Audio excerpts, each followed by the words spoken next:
So hello and welcome everyone to the inaugural episode of Codename Good Game. My name is Erin Gray, and tonight we're going to be sitting down with our guest to be talking about the remake of the classic game Resident Evil 4. The remake came out in 2023, the original having come out in 2005, so practically 20 years ago. We were blessed with the remake, or not the remake. I can't speak. Words are hard. Words are hard. We are nervous. That is life. We are here to talk about the remake of Resident Evil 4 with our guest tonight, talking about numerous different things, including character development, lore, the changes between the original and remake, and what makes the remake just as good, if not better, than the original. And with that, I am going to roll the intro, and let's get started. And welcome to the inaugural episode of Codename Good Game. This series was created with the intention of interviewing people about their favorite game and why they love it. Regardless if your favorite came out 20 years ago, 2 months ago, or if it's an indie game or AAA experience, or you yourself are a content creator or just a fan of games, I want to talk to you. I've been gaming for over 20 years, and with new games coming out every day, there's quite literally not enough time in the day to play all of them. I'm Erin Gray, and this is Codename Good Game, where any game can be a good game. Let's load in.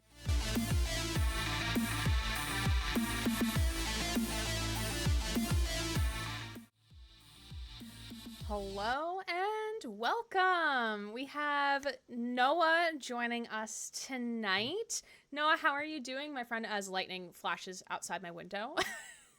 I am doing good. Thank you for asking, Erin, but I'm doing wonderful now that I'm here with to discuss this very particular special game to me, but also be here with not just you, but also chat as well and talk all things video games. So yeah, I'm very Yay! delighted. Yeah, we're happy to have you, especially as our first guest for Codename Good Game. I'm I I'm know. very happy to have you here, and the rain outside my window definitely is. We were actually joking before we started recording this that there was a storm that was incoming, and I was like, hey, Noah, I don't know if we're going to be able to do this tonight because it's kind of a hot mess outside. Surprisingly, they did not issue a severe thunderstorm warning, which is odd. But Noah was like, I mean, hey, it really sets the vibe of a horror game, doesn't it? And I'm like, yes, but Leon Kennedy's not going to be crashing through my window now, is he? Now, if he did, then that would be pretty cool. But Like, no worries. No need to involve the insurance company. Leon has the true, handle. true. Oh So, my god. so Noah, before we get started into the game that we're going to talk about tonight, could you tell us a little bit about yourself? And fun question for you: what was your very first video game that you ever played? Very good question. So, a little bit about myself. I am originally from Hawaii, originally, and now I moved over to the mainland. I live in Nevada now, and I just recently graduated from a community college, and now I am in my full-time institution, getting a major in film. Oh my God, the classes in film, I could just talk about whatever, but anyways, super fun, and my first video game, I believe if I honestly believe I think it was probably the Chicken Little PS2 game. Okay. Weird choice for the first game, I know, but I don't know why, but I do remember that our family had a PS2 around that time, and then I think playing that game was probably my first introduction into gaming as a whole. As for if that was honestly the very first video game I played, I'm not particularly sure on that front because it's been what decades ago. But I think that was probably my first game, which helped me Sure. graduate to other complex games in the future. Sure, yeah. I mean, like, I would probably have to ask my mom about, like, what my first game was. I know it was definitely not on a console. It was definitely on PC. Maybe, Mm, maybe that's why I am a strictly PC player now. yeah. So, yeah. So, tonight we're going to be talking about Resident Evil. And I know from just existing in the gaming world, even before I was actually able to start gaming myself, that Resident Evil has many different games. It also has a couple movies, if I recall correctly, and is also included in other forms of media like Dead by Daylight, which is in a way kind of what inspired me to play some of the Resident Evil games, and by some I just mean one, which is the game we're talking about tonight. But what got you into playing Resident Evil, like as a series, as a franchise? That is a very good question. So, I believe, yeah, my first Resident Evil game that got me into the franchise as a whole was Resident Evil 5 because that was when I got like the Xbox 360, which was around when Xbox was like, kicking like literally getting into like the mainstream and stuff. And then that particular game was the first one I played. And then I know it was designed to be played with co-op because I heard a lot of people say it's better if you play with another person, but surprisingly, I soldiered on through that game just by myself, Mm-hmm. and I was just, like so like a scaredy cat at first because like oh my god, this is like the beginning section especially and like throughout the whole game is just like high octane action that just throws a bunch of enemies in your face, and I'm like, oh my god, this is like way too much for my ADHD to handle. I don't know if I could even Fair. handle this. Yeah. But surprisingly I did, and I felt super well happy that it was all over, but also felt super accomplished that I even like, oh my god, did I really get through a game like that? And I'm like, I hope this doesn't sound weird, but I kind of want to play more of this. And so it got me into other games within the franchise, like Resident Evil 4, for instance. And then I played the original like so many times to then like playing like other games like the spin-offs and whatnot. And then here we are today discussing like, in my opinion, the greatest game ever made. That is a fair opinion to have. So you did say that you started with Resident Evil 5. That was your Yes, introduction that was to my first. Resident Evil as a series. What made you play it? Like, what made you pick up Resident Evil 5? Like, did you see, like, I know TV commercials were probably an influence. I know they were an influence for me when I was younger, especially with like the Pokemon games. Like that's the only reason I knew there was a new Pokemon game out. I was like, "Mom, there's a commercial on TV telling me there's a new Pokemon game." So, what made you actually pick up Resident Evil? What made me pick up Resident Evil was because it was honestly my first introduction into survival horror. And I did not know what that term meant back in the day because I was still like pretty young to like kind of like comprehend on like what that meaning is. So I kind of became intrigued on what it was trying to sell as in terms of like the concept and what type of gameplay it was trying to be. So I went ahead and like picked it up, and then like come to find out it was like a third person like over the shoulder type like shooter, but also sprinkled with like a whole bunch of like survival horror mechanics like managing your resources, figuring out like wacky puzzles, and like Mm-hmm. like rummaging through like the horrors of evil and whatnot. And so it was like a very cool experience that just like kind of stuck with me. And I have to thank Resident Evil 5 for this because like it, for one, it was like my first introduction within like the franchise, but also like one that kind of helped encapsulated like the pro gamer that I am today and whatnot. So I have like everything to thank for that game. I'm just like super like blessed to like be not only be like have so much love for that game specifically, but also for love as a whole, to where um Resident Evil 4 remake I share that whole love with, but on a whole nother level. So yeah, very good. Yeah. Yeah, and it's always good to like have that game where like I think we all kind of have that game where we acknowledge and understand like this game has impacted us, or series, doesn't have to be necessarily one game, but like maybe a series of games that impact us in ways that like we can't comprehend, or that game series that we're like, oh man, I wish I can go back and like replay this all over again like it was my very first time. Like we all have that. Mm-hmm.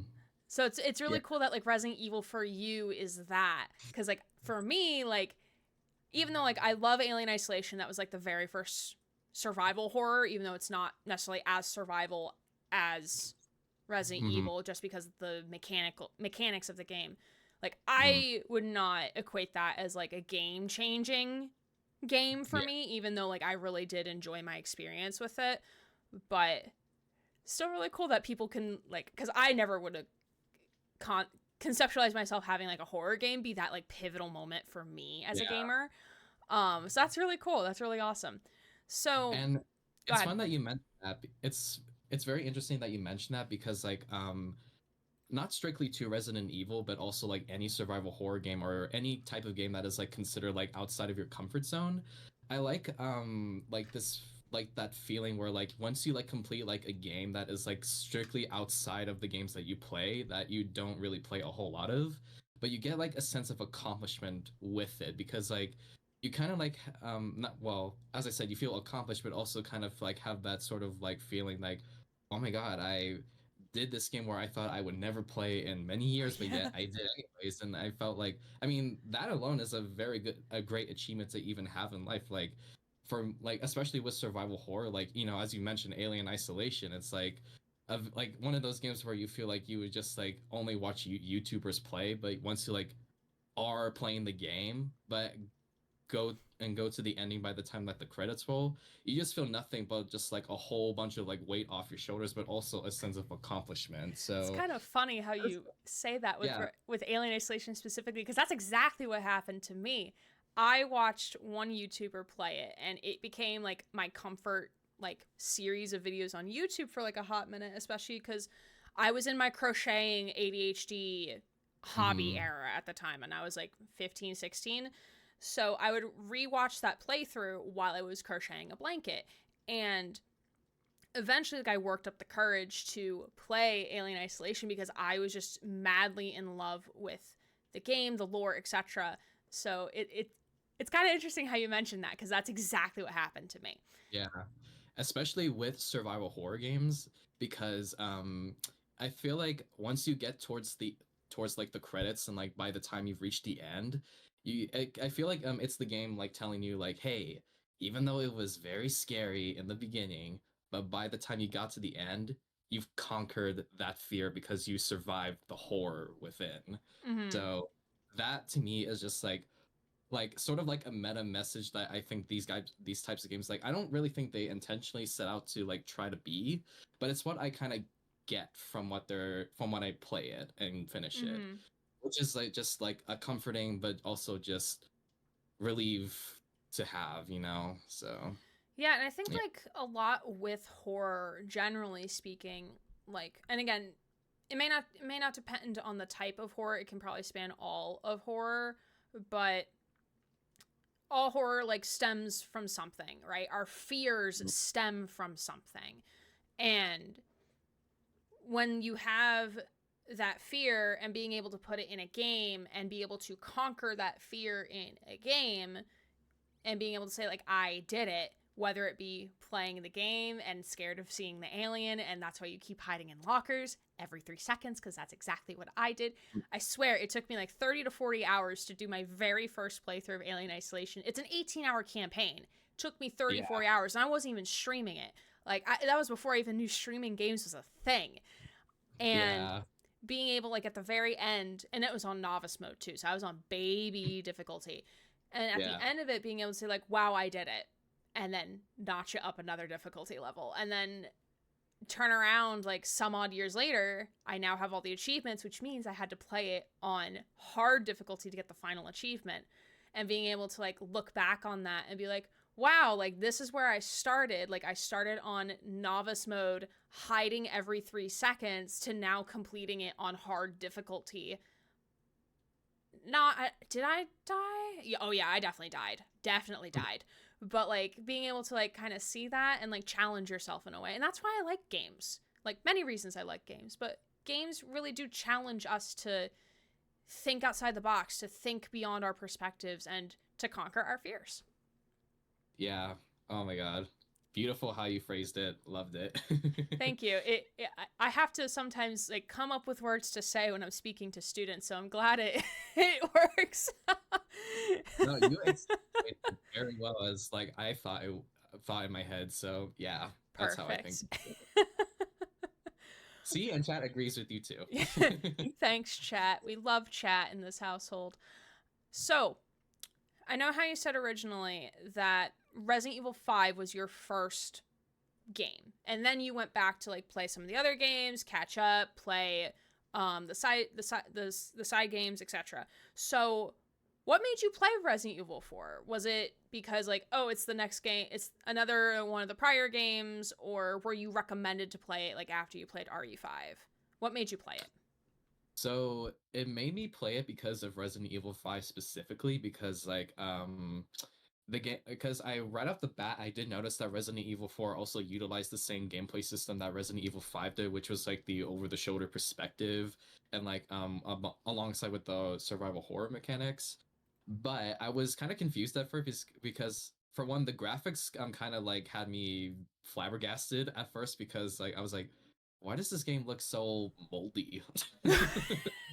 And so I was like, okay, let me check this game out. And then like surprisingly, it scared the ever living hell out of me more than Resident Evil 5 did, which again goes to show how evil Capcom is. But And this is anyway, the original that you played first. yes, the Okay. original 2005. Oh boy. PS2 or PS3? It came out on the GameCube. It was okay, so it was, Oh, okay. yeah, that specific console.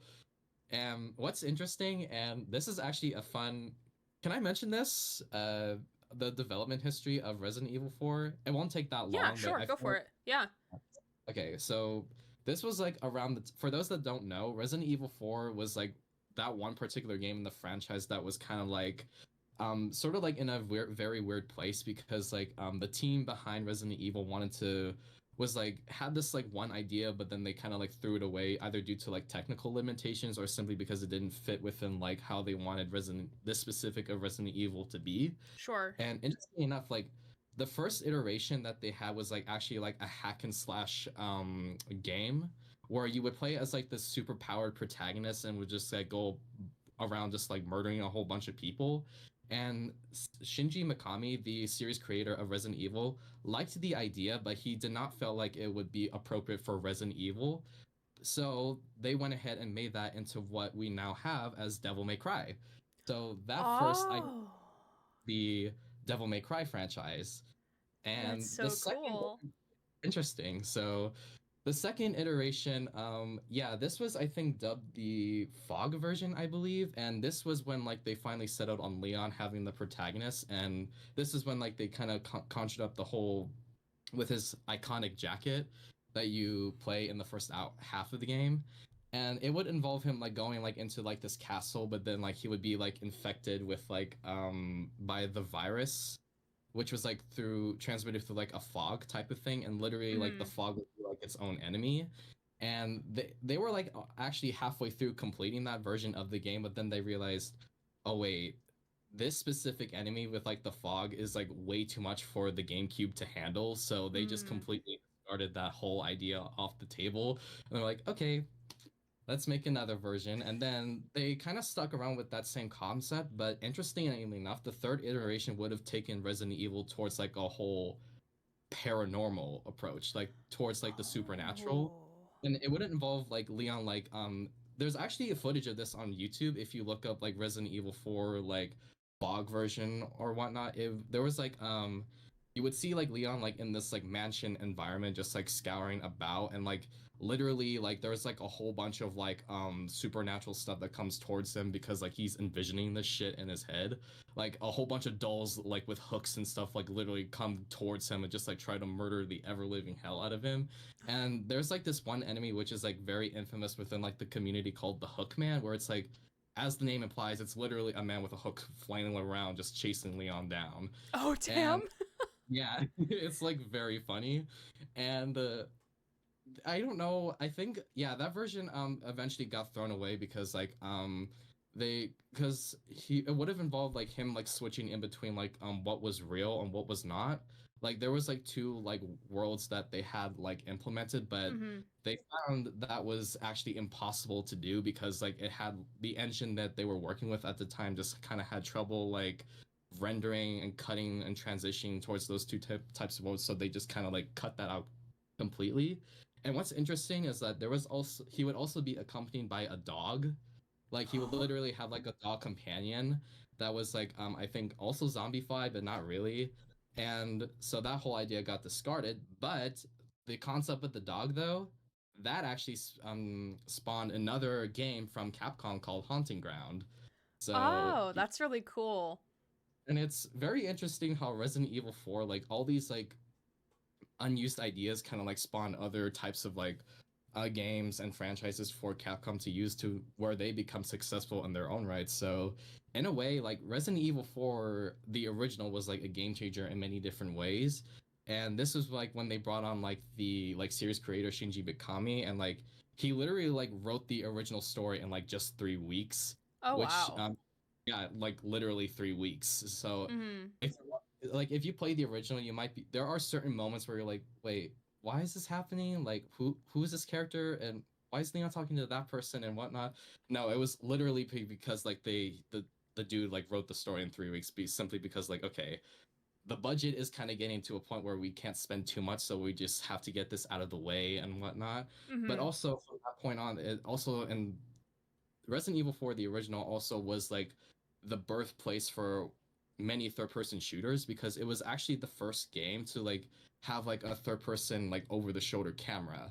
And it was a game changer for many different ways because like no So other we're game actually has. going to talk about that later. So you're getting a Oh little really? ahead of me in my Okay. questions, which I'm glad you're like we're thinking ahead with that. So cool.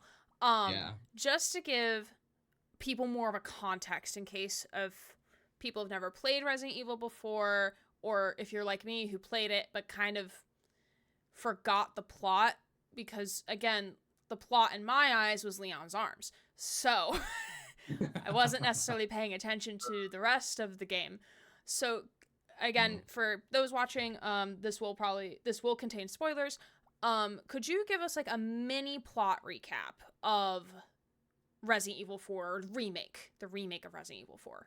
Okay, yes. So the synopsis of Resident Evil 4 Remake is simply this. After the events of Resident Evil 2 Remake, which he is one of the survivors from Raccoon City, he is inducted into the US government and quote unquote inducted because he was forced to. And then after some years, Voluntold. yeah. He literally says that in the beginning. It's like, I was asked in quotation marks. But Oh, okay.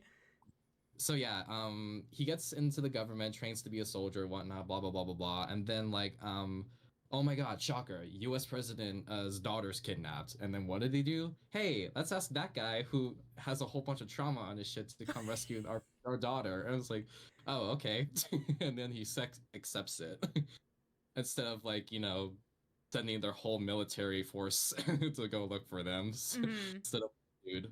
But there is actually a reason as to why they only send him specifically, which we'll talk about later. But yeah, just so you know. Yeah, very interesting. Yeah, and I know when I played Resident Evil 4, again, it was very much because Leon Pretty. That was why I Hmm. played Resident Evil 4. So a lot of the plot for me kind of like went out the window, and also because since Resident Evil 4 was my very first Resident Evil game, I've seen playthrough of 7 and 8, which that's a completely different like it's still Yeah. kind of involved with like some of the stuff probably from the first 6 games, but it is kind of self-contained like or like I got the vibe from watching Resident Evil 7 and 8 being played. 7 more specifically cuz 8 is kind of a continuation. But 7 Hmm. specifically, it's kind of like you can play it on its own, understand what's going on. You might not be totally sure like who is this Chris Redfield guy descending from the helicopter? What is this Umbrella Corporation? Who are they? But you Hmm. can the plot is again very simple of your wife is missing. What is all Oh these yeah. games with their wives going missing? Alan Wake's wife is missing. James Silent Hill 2 has yeah, that same yeah, too, weirdly. James Sutherland, I think is his last name. Yeah, His and not only his that, wife is it's like missing. yeah, there's like a whole lot of games too where it's like a whole bunch of like fathers trying to like either find like their wife or their daughter or their I don't know, significant other or whatever. And it's like Popular Jesus, trope, I guess. like why are all these men like going through all this horrible stuff just to find like their loved ones? Like, you okay? Ugh. Ethan looking for Jason. No, wait, stop. I Oh my definitely god. also thought about Heavy Rain, but I'm like, it's not technically a horror game. Oh god, please don't. It's not technically a horror game, so it doesn't. I mean, no, Alan Wake 2 is technically also a horror game, and technically speaking, is a horror game. Praxis to Jason. Jason! Very soon. But, Very soon. Jason.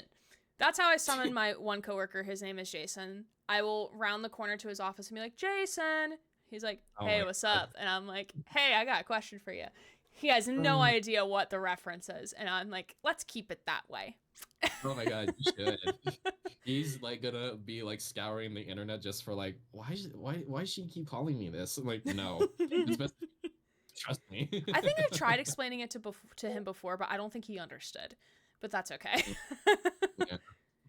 Yeah, so Resident Evil 4 does have, it's a very simple plot line in terms of you are Leon saving a person. And a fairly ridiculous one at that, which is like one dude saving the president's daughter.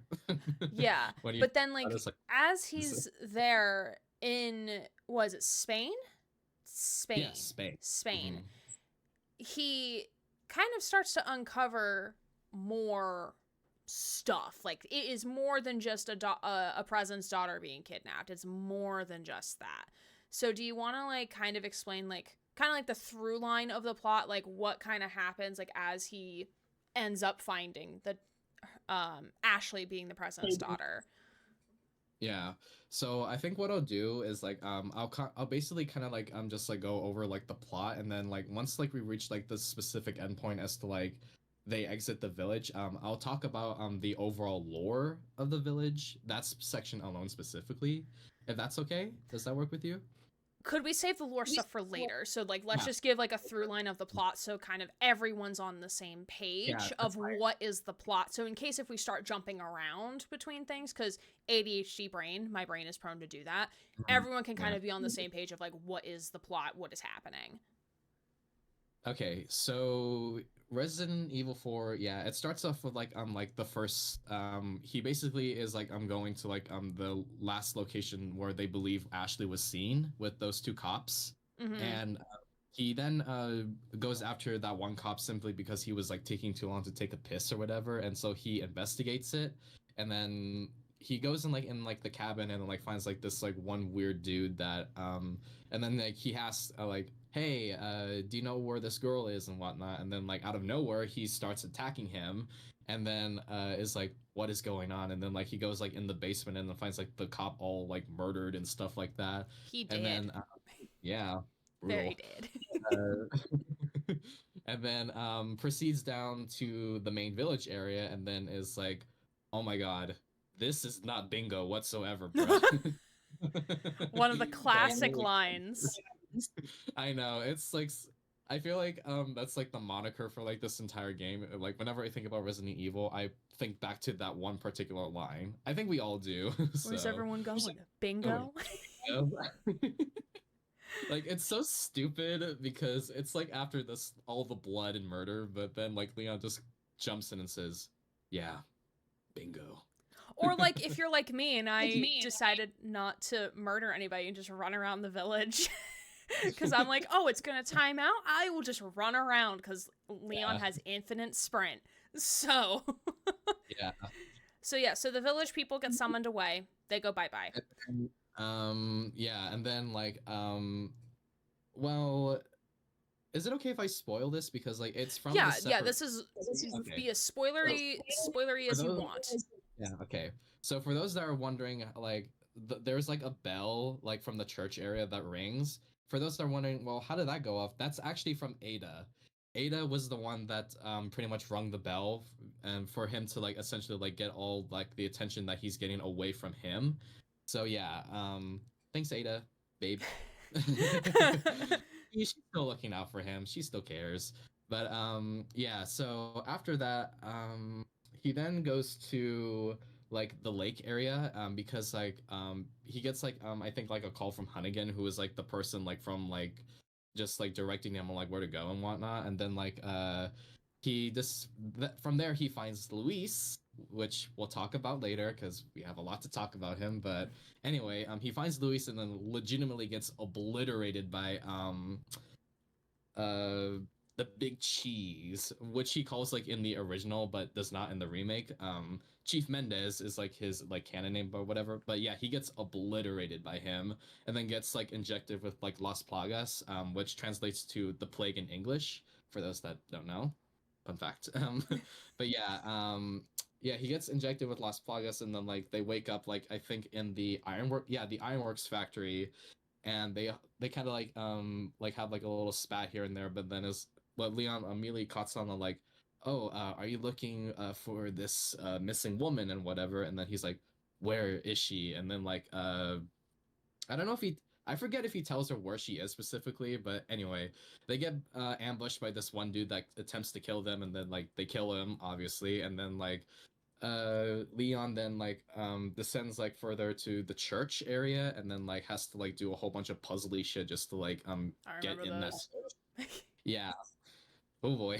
And there he finds Ashley, and then like they started like escaping the village and whatnot, and then like they reunite with Luis, who explains like, hey, what they're infected with is what you're infected with as well. And so we need to like figure this out before it gets any worse. And so they come up with a plan and then like escape the village altogether. So there you go.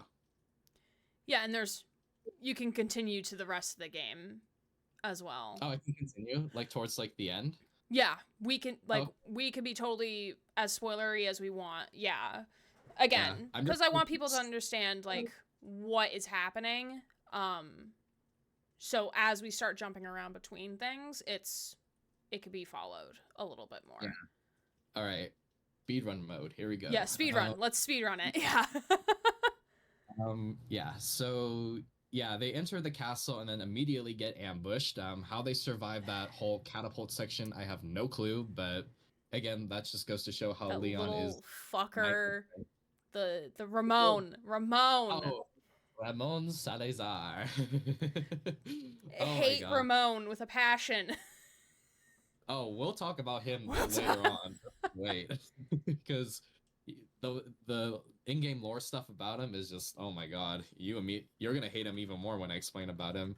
But yeah, we meet Ramon later, and then like basically kind of like taunts them about and just wants Leon to basically give up Ashley, and then afterwards they get separated, and then because like Sadler is basically kind of like because like they're infected with like Las Plagas, he has like literally like the ability to telepathically communicate with them, but also kind of like possess them in a way that where they have no self-control whatsoever. And when that let me tell you, when that scene came about, I was like, oh my god, this is like legitimately creepy. Like the way like Ashley was like all like bloodshot red, like in the Mm-hmm. eyes, like like almost like attempting to kill Leon is like oh my god, brutal. So yeah, they get separated from that, and then like Leon encounters Ada, which is it 4 or 6 years after the events of Resident Evil 2? I don't. It's around that time span or whatever. But yeah, Mm-hmm. that's literally like the first time he's seen her in like this many years. And then and Ada's like, you don't have to like waste your time like saving this girl. I mean, you could just hook up with me. Why not? So so yeah. But basically she as always kind of gives him like a little bit of a conversation, and this like goes away for a bit, and then like catches up with like Ashley, and they have like a little sweet moment just like talking about getting through your fears and whatnot. And then after that little moment they get separated again, which shocker. But and they Leon encounters Luis again, and then like he gives him like this like quick little medicine just to like suppress like the plaga within him a bit. And Mm-hmm. then yeah, they have like this like whole like bromance with each other, which I This is in love. the caves, right? Yeah, caves. The section with like all like where you go The into the mine. mine Uh, carts. oh my god, the mine cart section. Oh, love that section. That section's so good. Yeah, best chapter in the game for me personally. But yeah, after that whole segment they are almost like literally out of the mines, and then that whole bromance is like suddenly and sadly ended by the hands of Krauser, who Rest in peace. Yeah, literally rest in peace.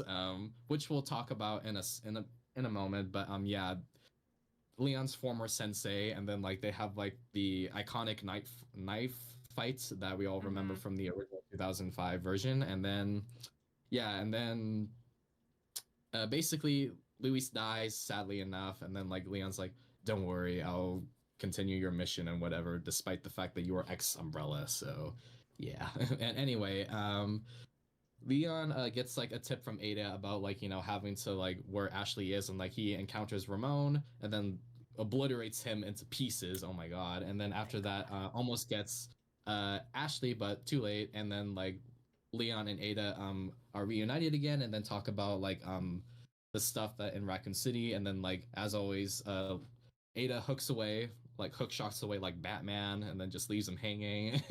And so, yeah, Leon basically infiltrates the island and saves Ashley, but is again separated from him. Because oh my god, Sadler comes in and basically like Sadler. like possesses her to like go back with him, and then like Leon goes through like a whole bunch of stuff, and even like has like the penultimate boss fight with like his former sensei Krauser. And then once that's over and done with, he goes and does the deed, which is like um specifically find like the place where like they get the plaga out. And then after that, once they're all done and cured, Leon basically puts the final nail in the coffin, which is like kill Sadler and then like escape the island, and everything is happily ever after that as they ride into the sunset. So yeah. Yeah, they ride into the sunrise, which I think is kind Sunrise. of Oh my god. poetic in a way almost. Like it's the dawn of a new Yeah. day almost. Mhm. Yeah, that's basically the speedrun of the plot from everything that I remember. um Essentially. Essentially, again, like too long didn't play version of the plot. So yeah, thank you for taking the time to recap that for us, especially. It helped me because if I was doing it chronologically, I would have remembered like the stuff with Luis in the mines and underground, but Yeah. that actually jogs my memory a little bit about that. And so kind of like now that we have like the kind of like the plot recap of all of that, I did want to ask another question before like we get more into like the lore and stuff like that. So when you originally submitted to do an interview on Codename Good Game, I had asked you because I just wanted to clarify to be sure like if we were going to talk about the original or the remake, and you said the remake. So why the remake over the original? That is a very good question, and one that I'm happy to answer about. Um, the reason why I prefer the remake over the original is because, like, not only is like, for one, like the gameplay is like way better than like its 2005 counterpart, but also like one change that they really just vastly improved upon the original is the story. Like, Okay. I mean, the reason why I go back to the remake a whole lot is because like the story in and of itself, like, and plus like the lore too, is just like it like literally was like like opened the floodgates to like just like how like they managed to like overcome like a 3 week written story in the original and just like Mm-hmm. expanded upon it in many different ways that nobody could have comprehended or even thought about before. Like uh especially with like the characters themselves, like Luis specifically, because like they did way more with his character than they initially did like in the Yeah, that's what I 2005. heard. Yeah, and especially like even like giving other characters like their time to shine, like even Krauser himself, who was this 80s type of dork that just came out of nowhere, but in the Mm-hmm. remake he has like more context as to like why the heck he's here, and which made like the boss fight when you get to him in the remake that much more impactful, at least for Yeah. me. And it's just like little moments like that, especially towards like how they expanded it and also like just took the time to flesh out just not just the world but also the characters that inhabit that world, is just what sells on why this remake is way better for me. Because like beforehand when the remake came out, like I was just like playing the original Resident Evil 4 just like back to back, but when this came out I immediately deleted the original off of my Xbox and just Be kept the gone. remake. Yeah, like if there's one game that I will forever keep, it's the remake. It's never going away for sure. So yeah. No, that's fair. That's very fair. Okay, so Oh, like in our conversation, you kind of mention like what your favorite change was in the remake, which was the expansion of the story. Would you is that accurate? yeah. Perfect. All right, so that answers my next question. Yeah. It's just it takes a while to like get going, so like you know where your brain is in terms of like where the interview is going. But yeah. Oh no, that was the next question in the interview. Oh really? For those watching the VOD, we took a 5-minute break and we came back from the break and I'm like, oh God, I don't remember what we were talking about. Um, so here we are. Here we are doing the things.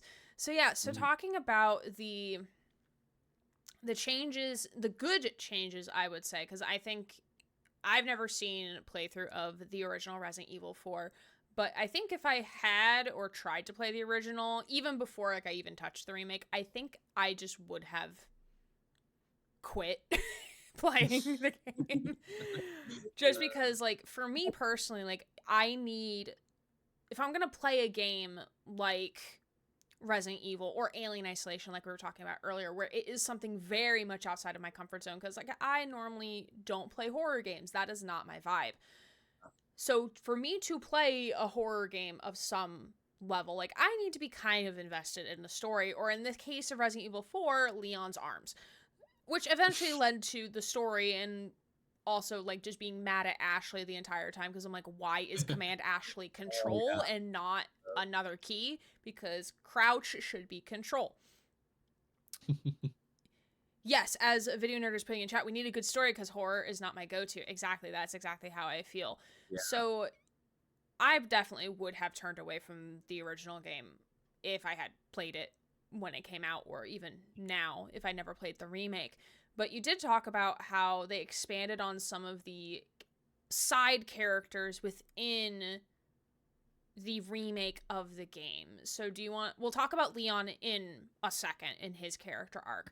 Yeah. But do you want to talk about the expansions they made and like what you feel about those in particular, specifically like Luis, because I know you talked about him before, and also I do agree with the stuff you talked about with Krauser and the expansion stuff they made with Krauser, because I definitely feel, even though I never played the original or seen playthrough of the original, I feel like the changes that they did add, like that original knife fight, and then all the other stuff with Leon mentioning Krauser, but getting to that penultimate fight with him, like it made sense. Like I think I was nervous because it was a boss fight, but also excited to face him because it was like going against Leon's mentor. It's like, ooh, like I want to show him up because I am petty.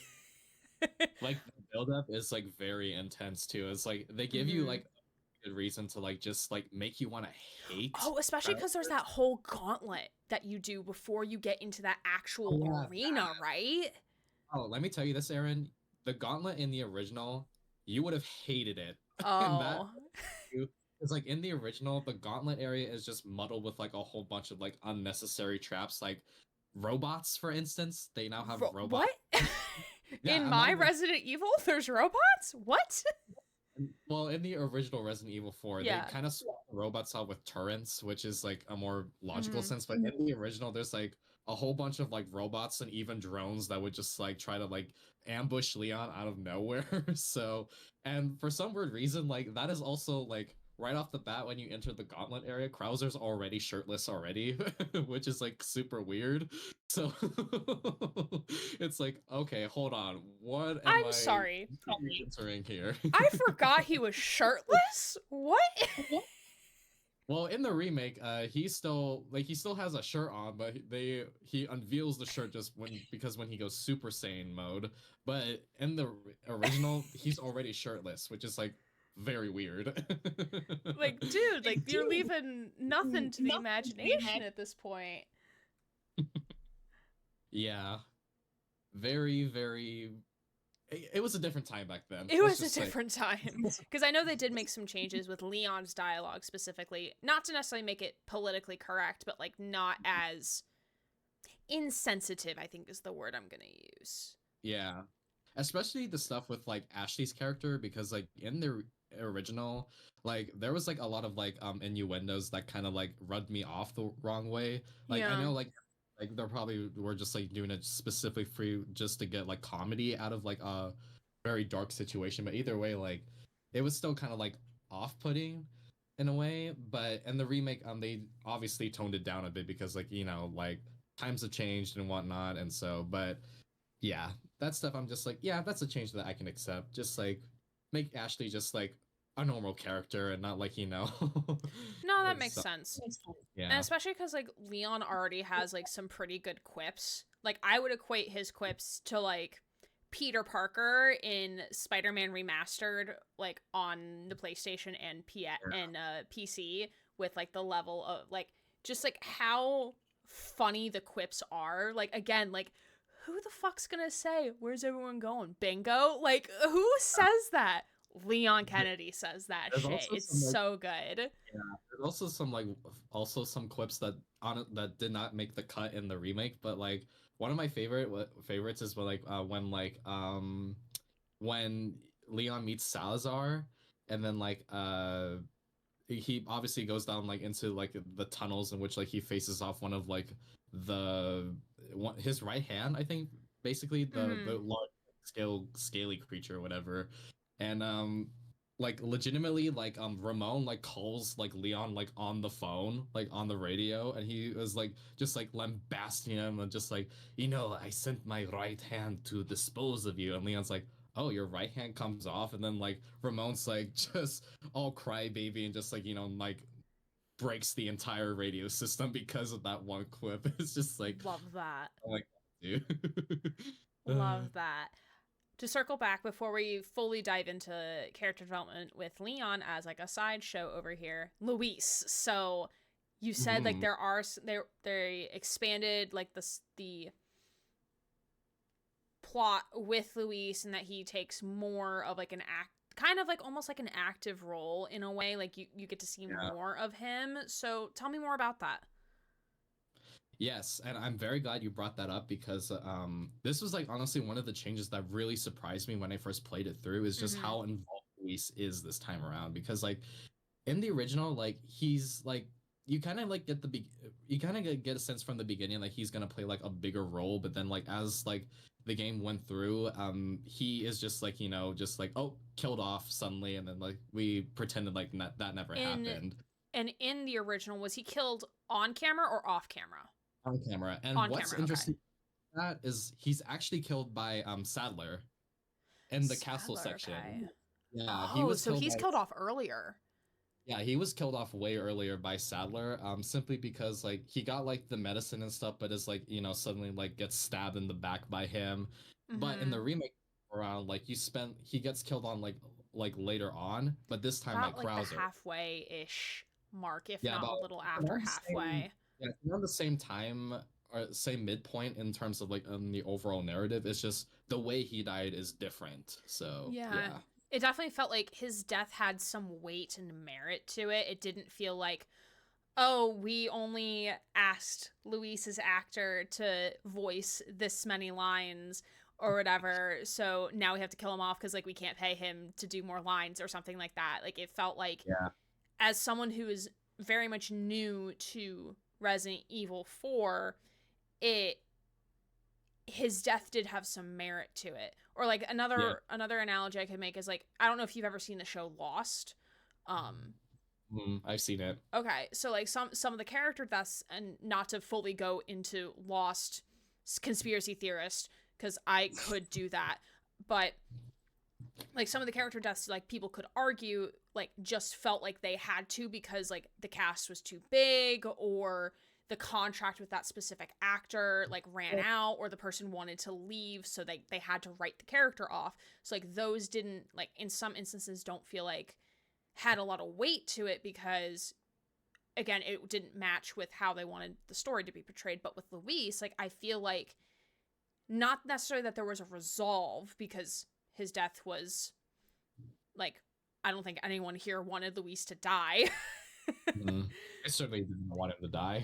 But it felt like there was a purpose for his death. It wasn't because like the developers were sadists and were like, we're gonna kill him because we can. Yeah. It felt like there was a purpose for it, and it actually feel like, okay, like now I have like, as the player, like I have a vengeance to avenge Luis and what they did to him, and like continue and finish his mission and his goal. Mm. Yeah, especially that too, because like in the original, like I didn't really mind Luis, but I honestly did not care about him whatsoever. Like he gave me no reason whatsoever to like, like care about his character, because like Mm-hmm. especially by the time like we get to like when he dies, like all this like sad music plays over him, and like Leon's like Luis and whatnot. I'm just sitting here like, okay, okay, time to get my Cheeto Time to puffs move out. on. All right, next. Yeah, basically. But this time around, though, in the remake, because they added so much with him, like, and he's much more involved, like, with in terms of like the story and like the world in and of itself, like, it gave me like a lot more reason to like simply care about him. To where like when it finally builds up to the point where like it comes to like the point where he dies, like legitimately, I felt like I lost like a friend, you know? Mm-hmm. Like Luis was like that one dude that was basically your ride or die, and he legitimately was showing that to you like throughout the whole game. Like he had no like modus operandi to basically screw you over, or him or Ashley. He just wanted to simply help, simply because of like all the shit that he did in his backstory, which we'll get to later. But yeah, like simply put, like he was just a good dude that just wanted to do good, and all he it all ended just like, for him to get literally stabbed in the back by someone just wanting to get back at Leon. So yeah, it's just like so tragic. Oh my god, that scene especially too, like that's when he was like, people can change, right? It was like, oh, my heart. Oh boy. Sorry, I'm like writing down a question because like I'm like thinking of Oh like, no, you're okay, good. like I have things Yeah. to ask. But Yeah. as like we're currently talking about character development, right? So Leon, for those who don't know, Leon Kennedy is the protagonist of Resident Evil 4. He is also, and correct me if I'm wrong, Noah, he is also one of the protagonists of Resident Evil 2 and one of the protagonists of Resident Evil 6. So That is he correct. he is a recurring character within the Resident Evil series. So he's not like a one-off character. So Yeah. how does his involvement in Resident Evil 4 assist with his overall character arc? So like we know Resident Evil 2 like broadly like is Raccoon City, where he was going to start as a cop and shit went bad. Mhm. And then now we see him in Resident Evil 4, and then we see him in Resident Evil 6. So Mhm. how does this game help assist with this character arc? And I know they've made changes to how the character Mhm. arc is done between the original and remake of Resident Evil 4. So let's talk more so about the remake with that Yeah. question. In fact, that's a very good question, and that's one of the things that I really appreciate about these recent remakes that they have been putting out, is like because like they're remaking an old game that came out in the past. They now have like the luxury and time to like basically kind of like fix like what they could improve upon and expand it in ways that they could never before. And Mm-hmm. that alone is like the characterization of these characters that we come to know and love, but in ways that we didn't experience until now. And because like in Resident Evil 2 remake, you get, obviously like he is like the rookie cop, and like but you get like the sense that he basically wants to be like a protector of sorts for like the people. But unfortunately it's something that he never gets to set out to do or even accomplish, simply because like in the events of Resident Evil 3 remake, that whole city is just obliterated to hell. He, by the time we get to Resident Evil 4, and this is like fully shown to you like in the introduction, where like with like all like the flashbacks and stuff like that, that Sure. correlate, just to basically recap you on Resident Evil 2, is like you can tell like and like in his tone of voice is that he is like very guilty with like simply because like he did not set out what he wanted to do, and that was to protect people. And because like millions of people like died, like all of them is like, like suddenly embedded like in his consciousness, and like has to like basically like, like, and it doesn't help with the fact that, he was forced to like go like into government training, and it basically endure like, through all the hardships and whatnot. But as he like says, well, at least it keeps my mind off of things, which is like honestly kind of a sad way to think about it, because like Mm-hmm. honestly like it's basically his way of like trying to like cope with like, all like the trauma and all that stuff that he went back in Resident Evil 2. And I think it's honestly one of the reasons why like he has like these quips every now and then, is because like that comedic side of him is like basically trying to like, push like the darkness away, just to like it's basically his only semblance of humanity that he has left, simply because he does not want to like become like that type of guy or whatnot. So it's basically just like, trying to like, and it helps with the fact that, at least like this time around in Resident Evil 4, he has like sort of like a second chance at saving somebody, which is Ashley.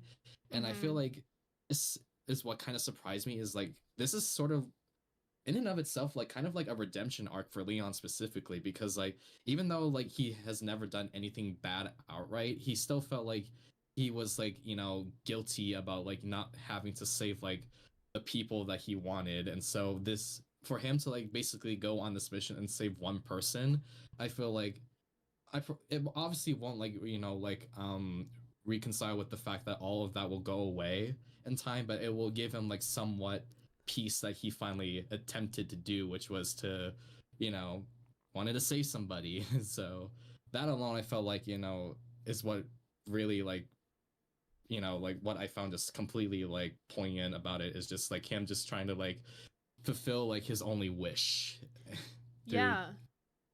Yeah. Yeah, I could definitely feel that because, again, as my chat probably knows, I never played RE2, though I now want to play Resident Evil 2, not just because You with should. what you just said, talking about like all the stuff with Raccoon City, and like that was supposed to be his first day. And I did see a little bit of playthrough of Resident Evil 2 Remake, but also because RPD, the police station, is Mhm. a map on Resident, or not on Resident Evil. It is a map in Resident Evil, but it's a map in Dead by Def- Daylight. So, especially with the 2v8 matches they've done, where it's like it was a Resident Evil theme, they opened up the entire map, because normally it's typically one half or the other half of the police station is where the match is located. yeah. So for 2v8, because there's 8 survivors and 2 killers, they opened up the entire map, so it was just nice to like have the entire map to roam around on in one game. And it's that map that made me like, like I want to experience this map, but in the context of the game that it's from. Where like Yeah. with like the Nostromo map, which is the alien map, not from the game, but like from the actual movie, like that's Yeah. inspired. Like, and I know, and like since I'm very familiar with the Alien franchise, like as I'm wandering on the map, like you could have a face hugger pop out, like you can access like the mother room in the captain's quarters of the ship. It's so cool. So Yeah. I want to play Resident Evil 2, not just because it's the intro to Leon's story and to see where he starts and then where he goes in Resident Evil 4. And then hopefully there's a Resident Evil 6 remake eventually. Um, Oh, there is, because that game needs a lot of fixing. so I've heard. But yeah, and like I definitely do agree that when I played Resident Evil 4 for the first time, like, and after that flashback sequence that you're talking about, and like Leon just kind of sitting there with his like head against like his hand, like as he's like looking out the window, and he's just brooding. And I remember saying to my chat numerous times, like, he's just so Yeah. pouty. He's just like so moody and miserable. And it's kind of interesting that like as the game goes on, as he interacts with Ashley, because Ashley is Ashley, but you Mhm. kind of see him warm up a little bit, and then watching him at the end be like, also I just love the interaction. But like, as again, my chat knows, I did not like Ashley. I did not like her, primarily because I did not want to have to control her actions at the same time of my own while trying Yeah. to figure out what the fuck I was doing in the game. That was the big reason.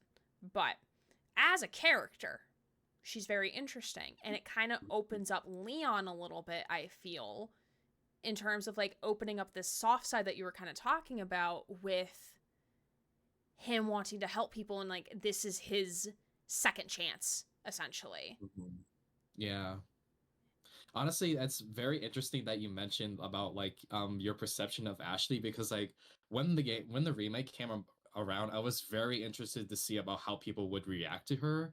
And funny enough, it's literally the same reactions we had when we got introduced to Ashley back in 2005. Like like this pointless like escort mission, just like, you know, berating her and whatnot. And then to see like you specifically, Aaron, like play through the sections with her, I was like, oh my god, this is this was a little too real for me. Like this is kind of bringing back some PTSD from the original. But for me personally, I honestly really grew to love Ashley throughout a whole lot. I know this is kind of like a different opinion for everybody, so I Sure. can't speak on that front. But for me specifically, I like that, you know, she's way more involved, same on the same level with Luis. Like she's not Mm-hmm. just like, you know, like the standard like, okay, go stand over here and wait for me while I go kill a bunch of guys and then let's go forward and whatnot. Like she's not basically an object to like get you from point A to point B. Like she's like legitimately like an actual character. And one moment that I really like that makes me think about why this solidified like I love this version of Ashley way more is the moment in which like they have like that sweet where Leon basically comforts her when like she tries to stab him when she got possessed, because she's like, Oh I don't really yeah. think I can do this because it's like, you know, like I almost killed you, like literally, and then like I don't know if I ever want to go through that again or if I could ever survive this. And Leon's like, well, in a way that's kind of like life, like, you know, it's like you're down in the dumps, but you gotta like keep moving forward. And basically, and it's like, even though it's like such like a brief scene, it's one scene that I think that basically kind of encapsulates the heart and like why this remake story is just like way better than the original, is because it has like a lot of heart to it and just has like a lot of like emotional like renaissance with in terms of like the themes it's trying to tell, but also like in terms of like the arcs that they go through. So it just made me think, gosh, these characters are just like, you know, uh like literally characters than what we got back in 2005. So yeah. Yeah, like they're more fleshed out in a way. Like the scene that hit me the most with Ashley was when they go to Luis's lab and they both get cured. And Leon puts Ashley in the chair first, and I as know. On she's both going sides, through it, he passes out on the floor, which I cracked up laughing because I'm like, oh, he just yeah. passed out. Like he's gone. You want to know something? I legitimately thought that was the moment where, like, I mean, Leon's honestly, dead. this was, yeah, RE6 I is no longer legitimately thought, canon. wait, are they actually for real? Like, are they killing my boy off here? But no, he's like alive seconds later. It's like, okay, thank God, because you better not be playing with me. But with that scene, which I remember again specifically from my playthrough, when he wakes up and he's in the one in the chair, and Ashley is just like elated that he's alive and like goes over and like hugs him. I'm like, he's Yeah. so sweet. And what I like about that scene more is like when Ashley was the first to like basically get the plaga out of her, he literally like goes up to her and like holds her hand while she's going through this. Yeah. Because it is a very painful procedure. Obviously by how it's acted and all that stuff, but literally like this is like the most compassionate Leon that we've gotten, like I don't know, ever. Like it literally Yeah. just shows like you will go through the depths just for like this one person, just to show like, okay, you're not alone, but I'm gonna help you through this, even if it's like at his own life. And my God, not only was that scene just like very hard to watch, but it was also like very just like emotional for me, because it's like, you know, you're seeing this one dude who is just like beaten down to hell, but yet still has the strength to like give like get basically carry this person through their own hell. So it was just like not only beautifully acted, but also just like, man, like the writing in this game is just like so top notch. Like, oh, we'd be here forever, but yeah. Yeah, and Yeah. also the way I felt like Also, first of all, like I remember again very vividly of like, wait, did Ashley lift him off the ground and be like, has she been hiding muscles this entire time? But Mm-hmm. also that feeling of resolve with like the anticipation of what's to come. So like, okay, like now we have Ashley, we got the Plaga out of us. Now it's time to kill this motherfucker. Like it kind of like it was the penult like it is before the final chapter, so it kind of felt like not necessarily heroic, but like it had that like upward swing of like, all right, it's time to end this type of gusto Yeah. to it. As Video Nerd saying in chat, like going in guns blazing, yeah, it just had like this big surge of energy, like, all right, like we knocked off 2 things off of our checklist, now it's time to do the final thing and do the final boss, which is just great and fantastic. And not only that, like she's like compared to like her OG counterpart, she's like way more helpful. Like especially like in the cutscenes where like she just gets Leon out of like these tight situations. And not only that, and this is like one change that I'm super happy that they made because they obviously knew it was very ridiculous, so they had to like address it. But in the original, she could never climb ladders. Is that because she was wearing a skirt and they were afraid of what people were going to do and look up the skirt? Or, like, what was happening Well, there? that you mentioned that because there's actually like moments where like if you legitimately do as you what you just described, like there's like literally dialogue of her like saying, "Oh, you pervert." It's Oh like, my oh, god! so yeah. And I don't know if like I really doubt this is like in the remake because obviously like it's like in modern times or whatever, but I think I saw like a tweet saying where like that type of thing kind of exists, but because like she wears what's that called? A It's a skort or skort. something? So Yeah, it's a a skort. skirt, but with, like, shorts underneath it.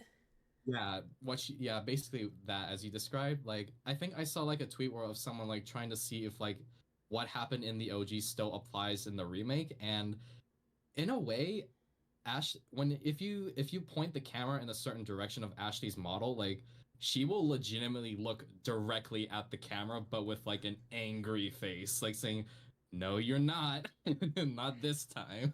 Oh my god, that's so Oh, funny. yeah. Basically, Ashley is scolding you for being a pervert, which you deserved. So Yes, yeah. absolutely.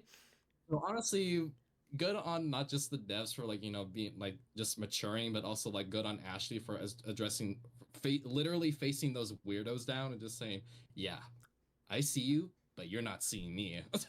So yeah. So I applaud her for that. I love that. Yeah, and I know like we kind of like danced around the subject a little bit, but like I wanted to talk about Leon before I forgot. But we talked a lot about like how and we talked about like the lore generally speaking of Resident Evil 4, but there is also like the grander scheme of the lore and how Resident Evil 4 kind of slots Oh yes. Oh my god. into the lore of Resident Yes. Evil, because like there's the Umbrella Corporation, we see Wesker at the end, which Wesker is in a Resident Evil game. Don't tell me which one, because I actually don't know. But we see like there's hints and through lines through all of it. So, and you can answer this question however you want. It's very vague and broad, but how does all of the lore come together? And again, you can answer this however you want. I know you talked about earlier wanting to talk about like the different sections that you played Resident Evil 4 in the game. Like there's the different set pieces of the village, the castle, the island, and like the lore behind the other characters. So, how does the lore all come together? Yeah, that is very interesting question. And in the remake this time around, like the way how they interconnected the lore is like very impressive because like not only do they make like the world like much more like intriguing and involved than the OG counterpart, but also they gave like also like more of like connective tissue with the other games in the series. Whereas like in the OG, I felt like it was pretty much like its own thing than like its own like main title, which is weird. Mm-hmm. But yeah, this time around though, they really did like a very good job as to like how like all of the pieces come into a bigger puzzle that just manages to fit everything. And I guess we'll start with like the village in terms of like what the story is for that particular village Sure. because that one I want to talk about, which I feel like is something that you initially glaze over because like especially like on your first playthrough, but after like many like especially when you read the files that they present to you throughout the course of the game and like taking the time to like read and like the environmental storytelling and all that, it just basically encapsulates into like this very intertwining but intriguing story. So Valde Lobos, which is initially I thought it was literally just translated to the village, but after further research, I found it was actually translated to the Valley of Wolves. So that is like, Oh. yeah, just to show like research Which pays there off, are folks. wolves. Yeah. There is a Oh wolf yeah. that you can save. Yeah. There is one. Yeah, so to give people the whole backstory as to what the hell this village is that Leon stumbles upon, it's a very tragic but also intriguing one, and much of which involves like the chief of the village, the big guy that Leon encounters with, Chief Mendez, Mm-hmm. and his story is like a very tragic one because like initially he was like like I think a disciple towards like the one of the leaders, I believe. And then like when he retired, he was now up on the mantle to basically take over as the leader for that village. And what's kind of like sad about it is like initially when he started out, he did not know any specifics about like mathematics or reading at all. This was literally the two things like he just kind of like learned as like he was like getting settled into his new job.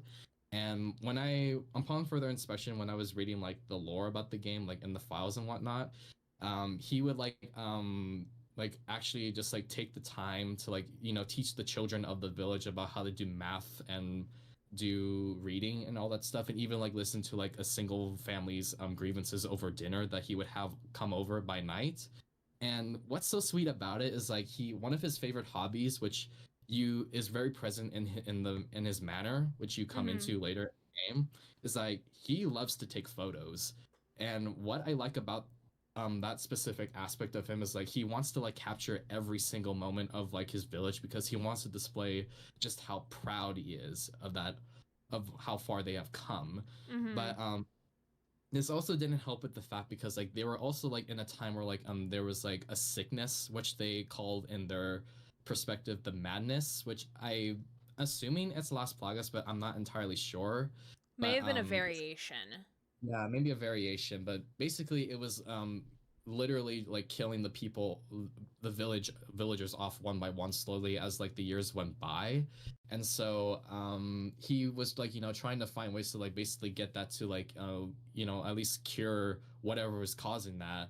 And upon what I found fascinating about this is like he grew fond of this one particular child who he described in his own words as like very bright, and but he was also like a little bit of a recluse because like he's always like with his grandfather, but they would always go hunting and whatnot. Mm-hmm. And but one thing that he does remember is like he always loves reading books and whatnot, but one particular book that inspired that he loves reading about and talking about is the story of Don Quixote, which that story is about I think one guy I think in Spain or whatever. He basically reads a whole bunch of like these novels that are kind of like about this gallant knight or whatever that kind of romanticize it in a way, but Mm-hmm. this if he reads a few too many of them, which he basically tricks himself into thinking he's that gallant knight specifically, to where he Mm. basically does a bunch of heroic shit which inadvertently causes tragedy to a whole bunch of people. And even um I think it was his best friend, he calls him Sancho later, and then like basically go on like on this heroic journey or whatever. But in the end of the story, he basically goes back to his former self, Alonso Quijano, and basically just lives out the rest of his years as like basically where he started in the beginning of the story.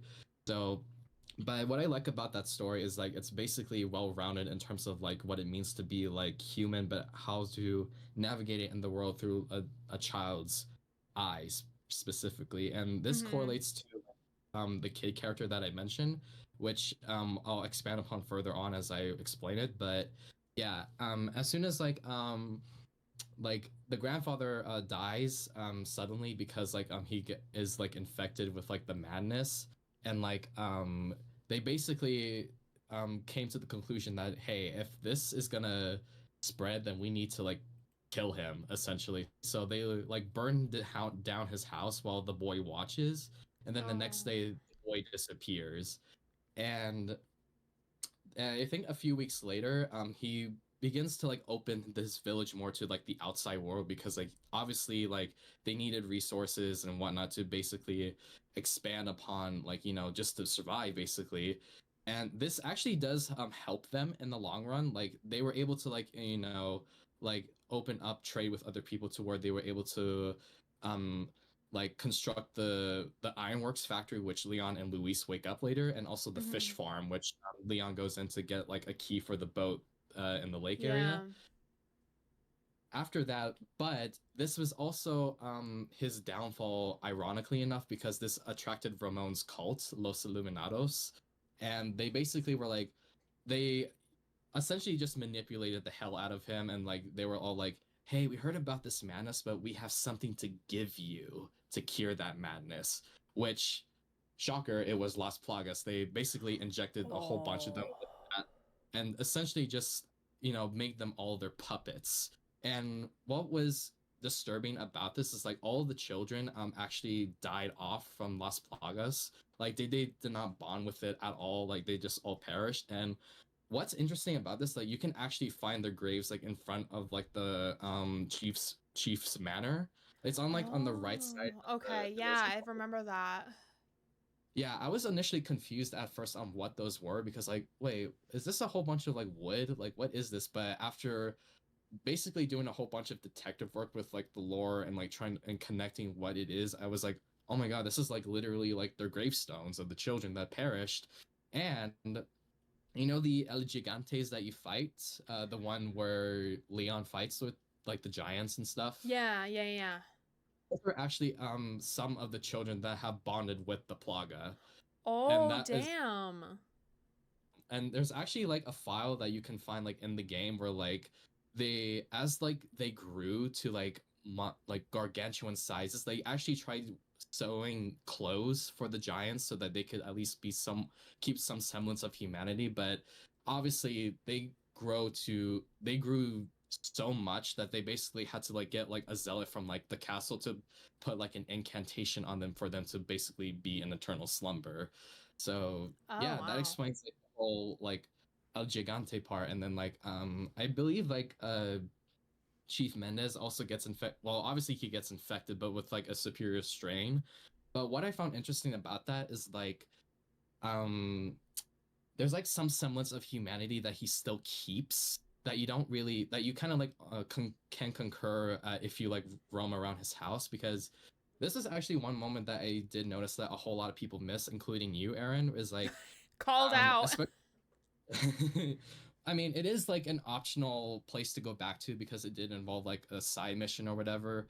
But Mhm. anyway, if you go back to that house, there's actually a secret room which you can enter, which involves Ashley trying to like get on like a closet or whatever, and then she comes to find like this whole attic filled with a whole bunch of like old dusty stuff from the past. Oh, And okay. what was like really sad about that, it was like literally a whole bunch of like photos that he took of like his village and all that stuff. And I like to think it's like very symbolic of Chief Mendez himself, of basically like on the outside, he presents himself as like a big, burly but threatening man to for any intruder that comes across with him.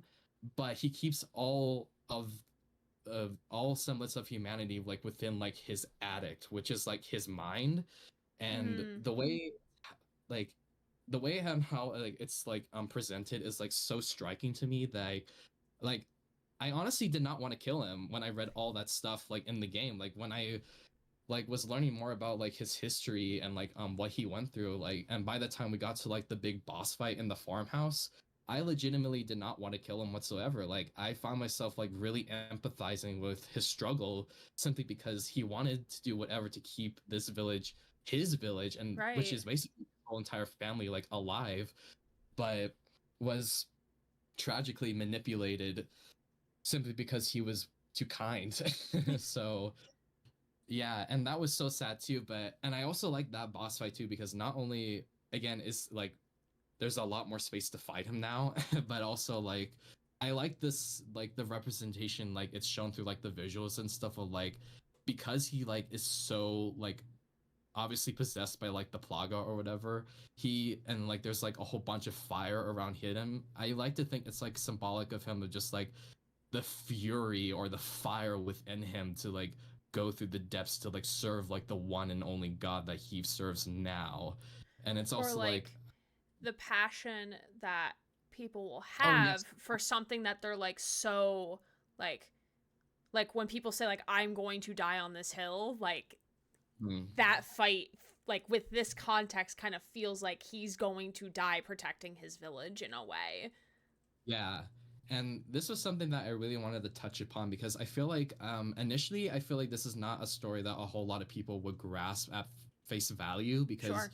again, you're just like going through the motions of the game at first, but once you like really take the time to dissect not only just like how the story is told through like its visuals, but also through like the in-game notes that you get like this whole expansion upon like just how ingrained like these people are from the past and how they got to be in the now, which I found really fascinating. So yeah, and what's interesting about that is like like the boy that I mentioned about Yeah. uh him with Don Quixote and stuff, Mhm. that is actually Luis. He is from that Oh village. shit. Yeah. Love that. Yeah, he is from that village because as I said, and he does mention this, like Luis says, he even calls Leon Sancho, which should tell you just how close Mhm. they are. And yeah, he does make some references every now and then towards that story, but no, yeah, he's actually from that village and like the place you find him in, which is that burnt down cabin, is literally the same cabin he grew up with, but also Oh where his wow. grandfather perished.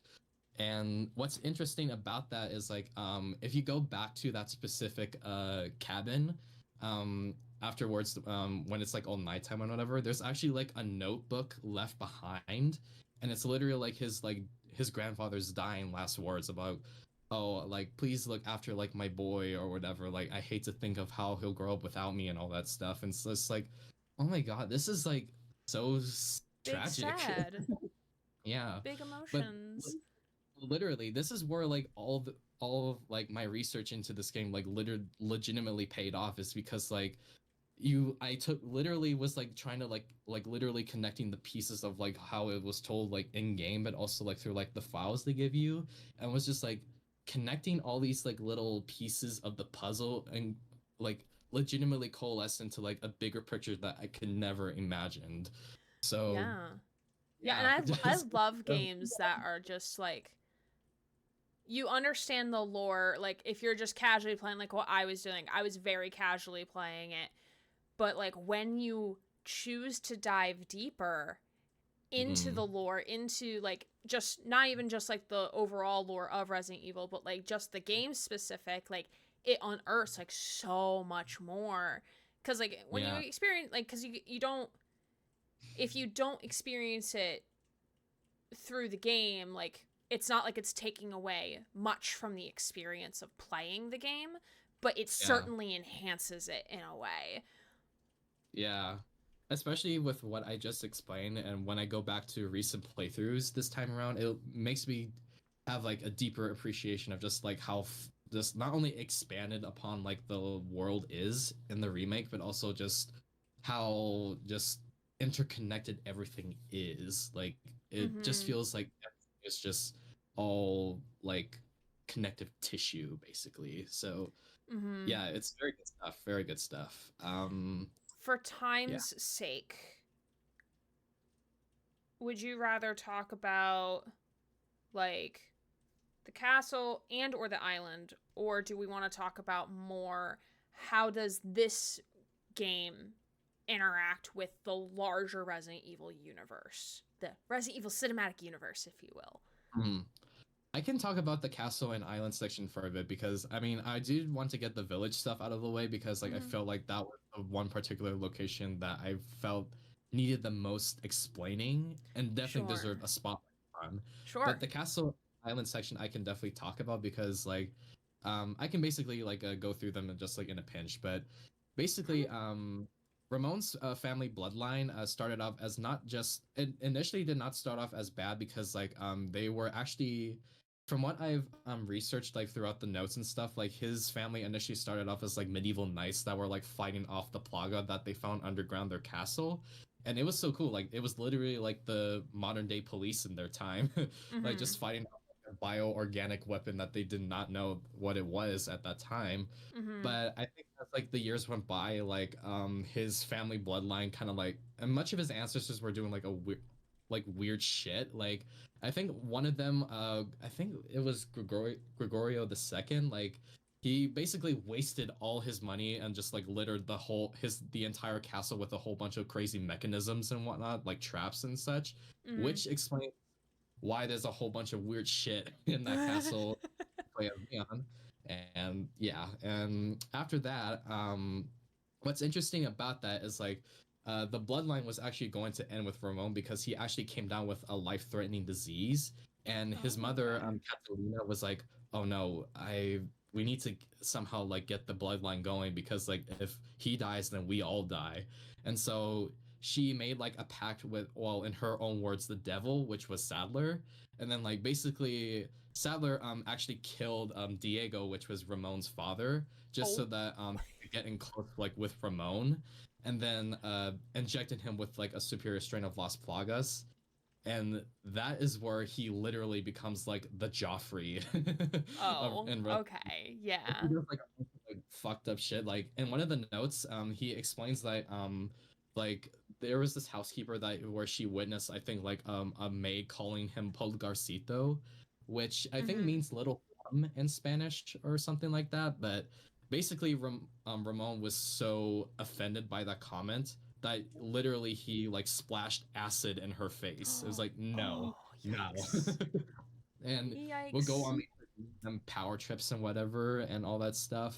And what's interesting about that is like he actually makes that same comment to Leon in the boss fight, and I Mm-hmm. like to think like his that moment of him just like literally trauma dumping Leon all the Oh shit my that went. God.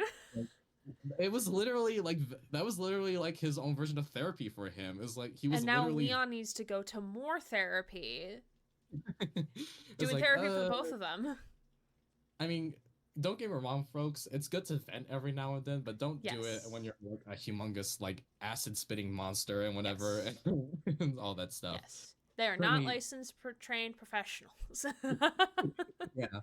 And please don't splash acid in a Yes, don't do servant's that face. either. Don't do that. Yeah, don't do that because that's obviously bad. But That is bad. anyway, Don't do that. and That is a bad. so I have no idea what that black substance is in the like in the cave system, like you find like this weird black substance and like in parts of the castle like I there are like believe so, yeah. I thought initially it was like the stuff from Resident Evil Village, and I thought this was Yeah. like their way of like connecting the games all together. But after further inspection, I think it's just something that they found. But I like to That's think fair. I like to think it's Ramon's bathwater. Oh, that's fun. That's fun. Like it's like all like the dirt and grime and stuff, and like basically that's the place where like all the prisoners go to, and like he dumps all that shit onto them just for like the joy and pleasure he gets out of it. But yeah, that's what I think. Yeah, chat But is not happy about that, considering Susie just licked it, apparently. I don't know how you can lick an object in a game, Susie, but okay. Um, you know what? You do you, okay? You just go for it. It's, I mean, but yeah. I'm not gonna yuck anyone's yum. Yeah, you do you, folks. You You do do you. you, boo. And also what's interesting about aside from Marone, there's also like the his left hand and right hand. To give like further explanation upon those two, they were one of them I think was like the head researcher of them like investigating like the bugs and whatnot, and then like the right, or I think it's the left hand. That was actually I think like the housekeeper who legitimately volunteered herself to be part of this like experiment, and Mm-hmm. this like really became like the combination of both like insect and human to be like a monster basically. And what's interesting about that is you can actually, so you know how like in the final in the boss, like you don't see like any of his left or right hands anywhere. Like you do fight like, you know, his right hand basically, but you never know where like the dude with like the black robe goes to, right? Right. So in the remake, Ada actually fights that guy because like he or Pasanta is sent to hunt down Ada, and like they have like a whole boss fight in the Separate Ways DLC. So for those that are Oh, wondering, that's oh, interesting. where did that guy go? Yeah, Ada fights him. So yeah, Love that. We love a queen. yeah. And what's interesting about that fight, it was actually a fight that in the OG version, Leon was supposed to fight because I think, and this fight takes place like in the island section because like he comes across like this cavern with like a whole bunch of hanging storage crates for whatever Mm-hmm. weird reason. This boss fight comes out of nowhere, and then like he tries to like murder the ever living crap out of him. Mm-hmm. But um, yeah, that whole boss fight in the original was just like I think probably everyone's least favorite, but they took that specific boss fight and expanded it to where they now give it to Ada and give it very much story significance. We're like, oh, okay, that makes sense. So yeah. And yeah, I think that's it for the castle section. Now, as for the island, to give you the short story, basically that was where like Sadler's like lineage was exiled to. Mm-hmm. Um that was where like you know the basically the birthplace of like of his whole entire cult to where like he basically established like that particular as like their home base to then having like Valdiolobos the village as their Mm-hmm. secondary home base and what I like about the remake is that we don't actually get any backstory about who these folks are in the original whatsoever. Like any like sort of like files that you find about them that give you like connective tissue or like any further information like in the remake, this is all new stuff to us. Like, Oh, and this was wow. like Okay. questions that I have for years. Like, okay, so who the heck are these people? Why is Settler like you know drinking the Kool-Aid and all that such? Mm-hmm. Well, I certainly did not get those answers until 2 years ago. So there you go. And basically, he is off his rocker. Like he basically has like this constant obsession about just like you know trying to like fuse with like the holy body and which is like these insect gods and whatnot, and just Mm-hmm. basically wants to have the whole world be his and whatever, which is like part of the reason why he wants Ashley is because like for one he is like the daughter to like you know like basically like a very important political figure to where like if he infects her then that's like his in, you know what I mean? So Mm-hmm. yeah, but obviously that never happened because you know Leon Leon comes saves in. the day. Yeah.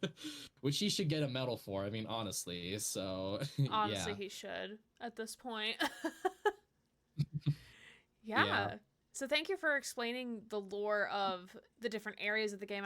And it's always good to know that game developers and those going into the creation of the game and the overall world, like they take the time to really give purpose and meaning behind like why is there significance behind these areas that you're going to, even if you don't as the player know why you're going to those areas or what the Yeah. significance is unless if you do a bigger deep dive, because like I always Yeah. assume like, oh, there probably is some sort of significance, right? But you don't Mhm. really know the details until you actually read the notes and like start connecting the dots like what you've done.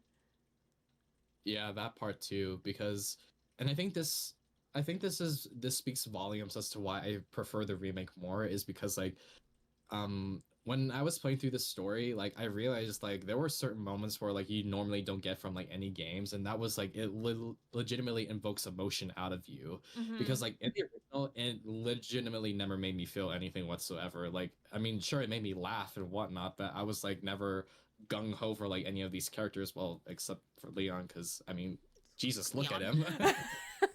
But yeah, but literally, like, whenever I go back to the original Resident Evil 4, I would just legitimately skip all the cutscenes and just, like, go straight into the gameplay because the story was never the main reason as to why I keep going back. It was just literally, like, it's literally game-changing, high-octane action that it presented. Whereas, like, in the remake, I just never in my life, I never skip the story except for when I'm doing speed runs.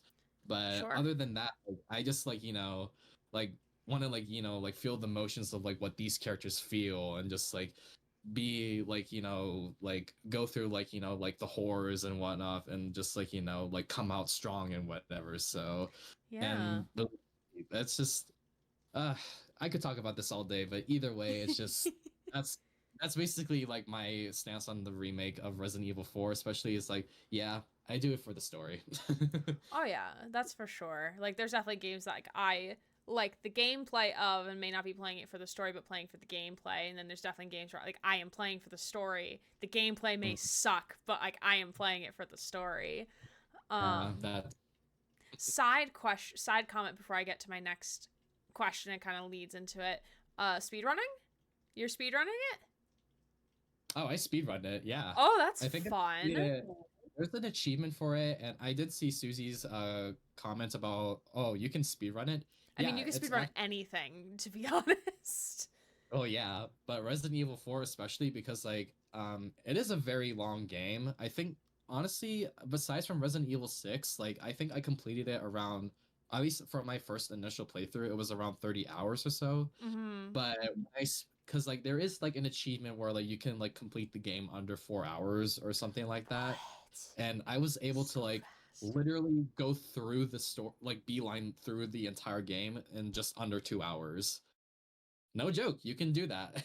Hello, what? Yeah. And not only that, I think you get a whole bunch of like like these stupid rewards where like there's like this, you can legitimately get Leon cat ears, which give Oh, him yes. the ability to like get like infinite ammo and whatnot. So Oh, we love that. yeah. I And love what's even that. cool about that is like there's certain moments where like the game does intentionally let you skip a certain section. Like like the wrecking ball section where like Yeah. actually I kid you not, you could skip that entire section completely if you had 4 heavy hand grenades. Because like the wall where like she's trying to like bring down and Yeah. whatnot. You throw 4 hand grenades at that specific spot, it legitimately goes down as soon as that wrecking ball comes into place. Oh, I And then you love can that. the whole entire like raid mode section or whatever that you go through, and Would then just be like just figure skipped. out the work. Yeah, or even like skip some parts of the sections of like the map entirely, like especially that part where with like I forget where it's at in the castle, but like literally there's like a whole section that you can legitimately skip if you do this one specific part that lets you skip. So, That's and it's so all cool. intentional, by the way. Like it's none of it is like any glitches or anything like that. That's all intentional and part of the game design of how it was supposed to be. So I love yeah, that. I yeah, love that. very cool. Took a nice little sidebar into Speedrun Town, which is always a good shout out for awesome games done quick and summer games done quick. They are week long Yeah, marathons that do speedrunning for charity. So always a good time. I love watching it. And I think it may be last Summer Games Done Quick. I did see a Resident Evil 4 remake speedrun, which is really, really fun. oh yeah, I've seen so many of these, and it's like, God, I may be good at gaming, but I am not that good. Like, yeah, I'll never Yeah. amount to that degree of just pro gamer. Pro gamer. Yeah, to Pro kind of gamer. circle back to what you were talking about before I asked about the speedrunning stuff, because you made that comment, I'm like, speedrunning? Hello, I need to question that real quick. So you Hmm. talked about like with like this is like the story and the lore built out and fleshed out within the remake is the reason why you prefer the remake over the original. And I know we mentioned earlier that Resident Evil 4, the original Resident Evil 4, when it first came out, was a game changer for the industry because it revolutionized the way we look at third person shooters. So you Yeah. can feel free to expand on that, but the additional question being like, how has both the original and remake impacted the gaming industry as a whole? Yes, I am very glad you brought that up because like I feel because the original Resident Evil 4, like it was like a literal game changer as you mentioned, because it was the first game and basically forever to like have like a third person camera just like over the shoulder, and like when you go and shoot, like that was like pretty much like the first game to ever do that. Mm-hmm. And it was, and it's also like if you see, and a lot of games are actually influenced by Resident Evil 4 specifically, like even like the folks from like games that made like God of War, The Last of Us, and like any Mm-hmm. other games, like they always say, well, am very influenced by Resident Evil 4 specifically and all that stuff because it just goes to show like how like third that just like like the third person over the shoulder camera literally changed everything for any other game really. Whereas like in the remake, in my eyes, I think this is like how you properly do a remake because Mm-hmm. like Resident Evil 2 remake I think like is was a great kickstarter for that because like I think it pretty much like gave like a whole lot of other companies a chance to like get like remake games for their own franchises. For instance, I think Dead Space was like one of the first to like get essentially because like obviously they remade the first one, but I think it was because of the success of Resident Evil 2 and 3 and so on and so forth.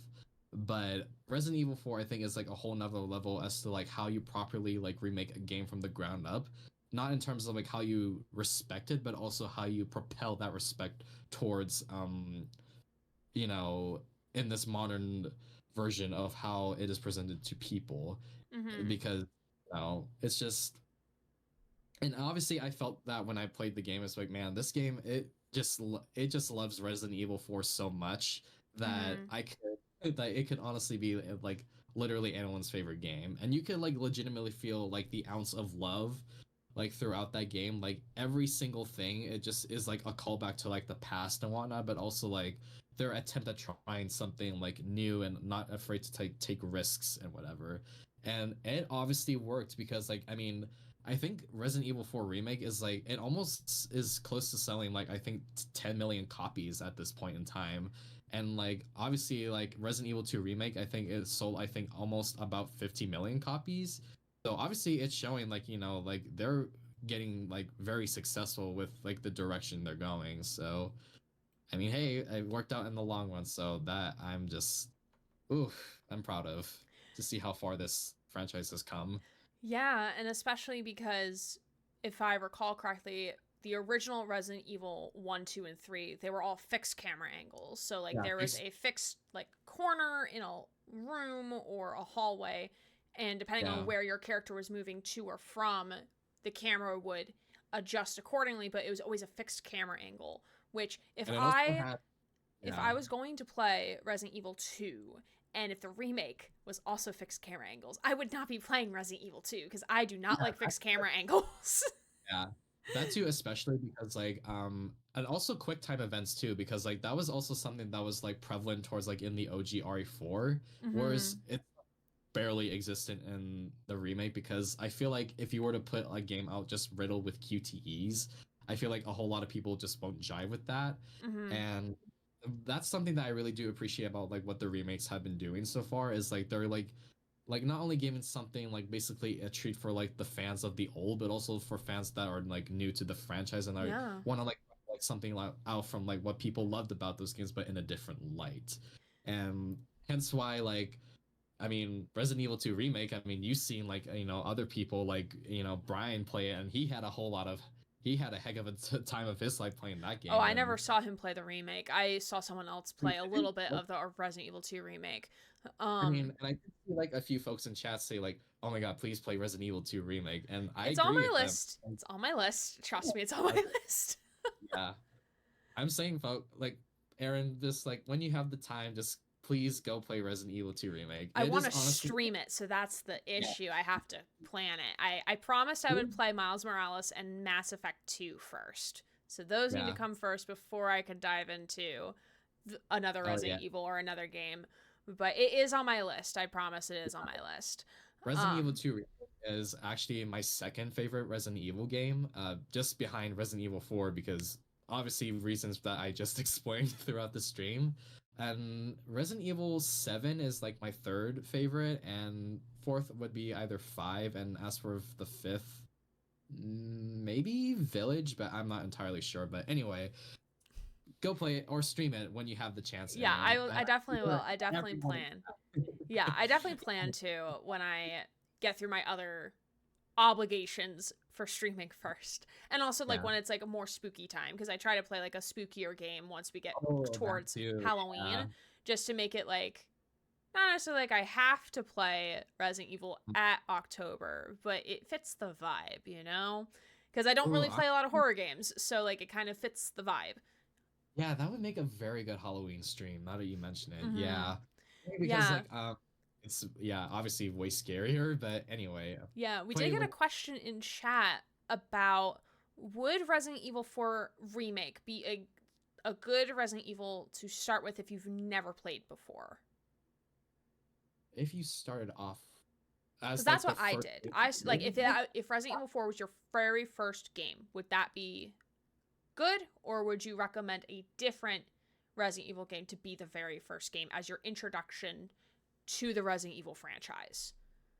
I would I mean, if you want to go with Resident Evil 4 Remake, by all means go ahead because I mean, it does like legitimately give you like a recap of Resident Evil 2 Remake right off the bat as to like give you a good foundation on who you'll be playing with and like what this world is. But if you want like a more like ingrained outlook on like what type of franchise you're getting into, I would recommend Resident Evil 2 Remake because like that game has pretty much like all the puzzle pieces and aspects of what you'll be knowing what to expect from Resident Evil and from the characters that they inhabit. So you can start off with Resident Evil 2 Remake, but if you want to go ahead and jump straight into Resident Evil 4 Remake, by all means go ahead because it pretty much gives you like all the information from like the previous game like in the opening section. But for my personal recommendation, start with Resident Evil 2 Remake. Gotcha. Perfect.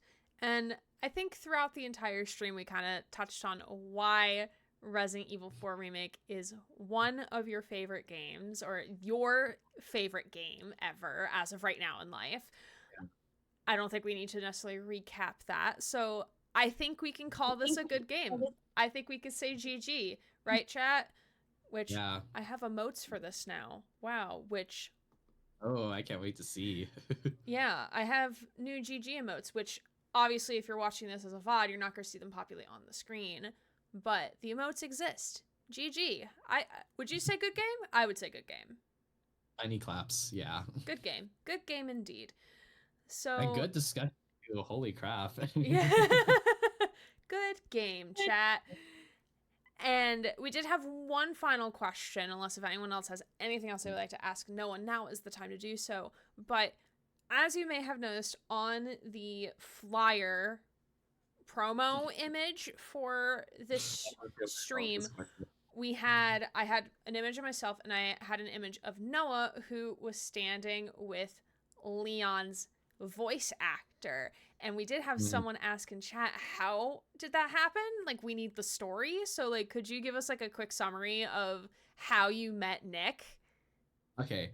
So I met Nick last September because there was an art expo happening in the city I lived in. And what people don't notice or know about Nick is like he's actually an artist himself. Like he makes a whole bunch of like about him. yeah, he makes a whole bunch of like graphite art pieces, and he has like his own website I believe that showcases like all the art he made. But as I was like at the con that he was attending, I legitimately got like a piece of artwork from him because like oh my god, I legit want an art from the man himself. Yes. And so I went up to him. I was like standing very patiently in line, which I think wasn't that long because I somehow got like a VIP ticket to get in just to see him.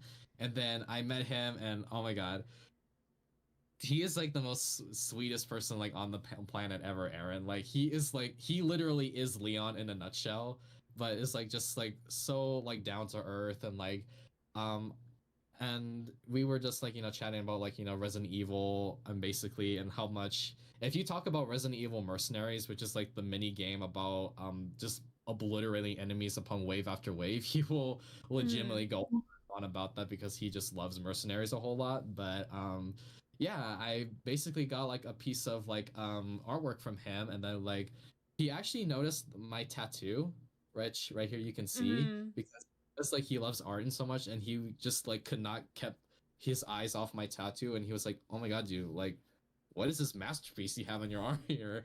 And then like he legitimately took a photo on his own phone of this my god, artwork. that's so cool. Oh my god, literally my hero is your arm exists on his phone now. Which is super weird to think about, but also so but like cool also like super cool. Yeah. So yeah, and we also obviously took photos together and like did a whole bunch of poses and whatnot, and then like he was super down to earth. And like what's even more interesting is like do you know the website Cameo? Yeah. Mm-hmm. Yeah, so I actually once ordered a Cameo from him about explaining about why art in general is important, and he said to me like that is the first video that I have gotten in my life, especially on this one specific website, that I've never been asked a question like that about why art is important in general. And he made like this 4 minute long video just like gushing about like why art is important and just like saying like yeah, fuck AI essentially. And which, by the Fuck way, AI. Agreed. Much agreed. if you ask him about like and why art is important, he will happily be able to chat with you about that, because he's very, very obligated to talk about like why art in general is so important, and the shit that comes up with that AI conjures up with. Which, Mm-hmm. by the way, folks, support real artists, please. Like not what we see like nowadays from whatever the internet conjures up with, because like really like what AI comes from like the users. They're not artists. yeah They're users of AI. yeah They're not artists of AI. They're users. mhm. Pick Like up it's the the people pencil. that pick up the Yes. pencil. Yes. Yeah, literally. Pick up the pencil, not pick up the freaking shit that you see like on the internet or whatever. But yeah, I basically ordered a Cameo from him about that. And then interestingly enough, I actually just ordered a Cameo from him explaining and asked him to see if he could like explain why acting in general is important too, because like I'm actually doing Mm. like a film project about why acting is important, and I felt like he's the perfect person for that, Oh because yeah, for oh sure. yeah, not only does he like do the voice for Leon, but he also does like a whole bunch of like the motion capture that you see like in the cutscenes and whatnot. And if anyone takes like the time to like watch those like behind the scenes clips of like what they do, it just goes to show like damn, like video game acting in general is like way more complex than what we initially think, because it's Oh like yeah. a whole lot of like like obviously like a whole bunch of like cameras just like pointing at you, but also this like the physicality of it all is like pretty much like relevant to like what you would do in normal acting. It was like I just have a whole lot of respect for like artists in general, and I just like I mean as an artist myself, like I'm just like like I'm just so happy to like be in the same space with like people that I respect, and also even get to meet these people, especially like Leon himself. And also I actually met Stephanie Panasillo, who plays Claire Redfield from Resident Evil. So that alone was Nice. that oh my god, that alone was like very, very just like a special memory to me, because like I definitely remember like me and Stephanie made like a short video of us like literally playing zombie together. But what was so Mm. sweet about that was like she literally was like acting as if she was like a vocal or acting coach. Like she was like giving me tips like, okay, this is how you would act as a zombie and whatnot. Like try like thinking about like what's your favorite food and whatnot. And then like she walked me towards like the process to where I was like more comfortable in getting into what I wanted to achieve. And then the end result was just like a whole bunch of like wacky outlandish shit, but also just like a magical moment that would forever be just like ingrained in my, not in just like her life but also in my life. So yeah, it was just a whole bunch of like good times, just like getting to like meet people that I admired for like years, but also like people that like portrayed my favorite characters. And so that alone was just a special memory for me that I'll never forget. Yeah. So yeah. And we do have one final question. Who is the in-game merchant? Oh. In the short answer.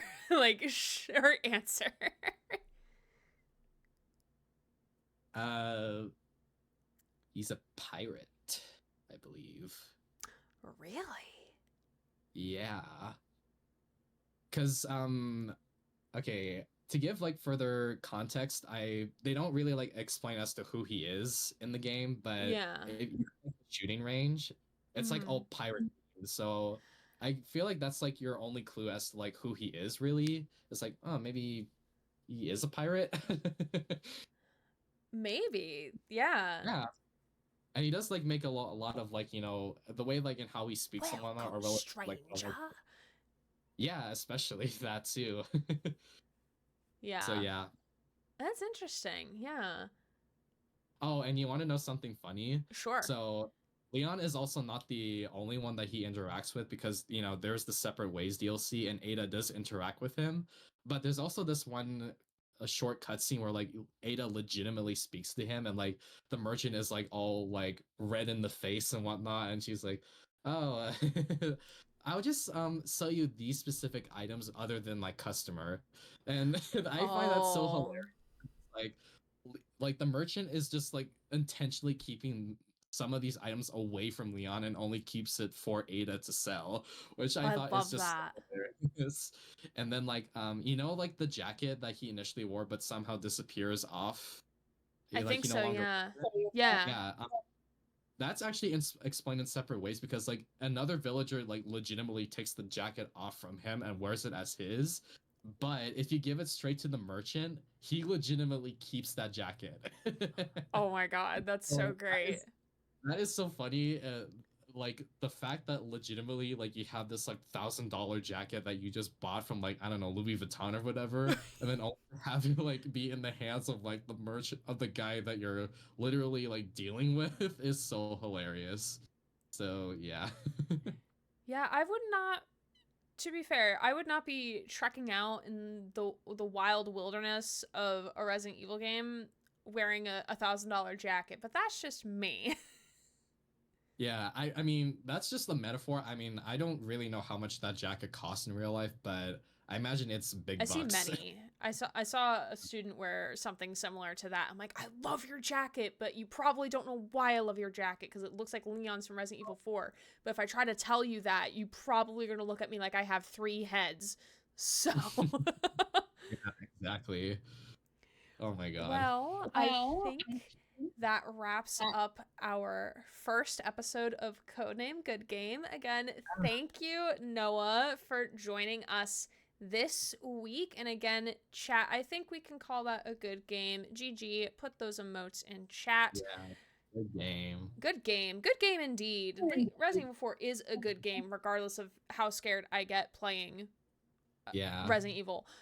But we will be back at some point in the future to do our second episode of Codename Good Game. Again, if you are interested in participating as part of Codename Good Game, feel free to fill out the interest form, denote what your favorite games are, even if it's a game that's going to be done or has been done before. Feel free to list it there because there's always different takes on every single game that exists. So what Noah talked about tonight with Resident Evil 4 Remake can be completely different on like what you want to talk about if you want to talk about Resident Evil 4. And the last thing I want to do is just shout out Noah. Again, thank you, Noah, so much for being with us tonight. You can find No Noah's problem. socials in the chat or at the bottom in the description of this video when it becomes a VOD. And with that, I think we are good to GG, go next, as some people say Yeah. in when you play online games. So I think we are good to head on out. Yeah. Once again, thank you, Noah, for being here. If you had any other final words.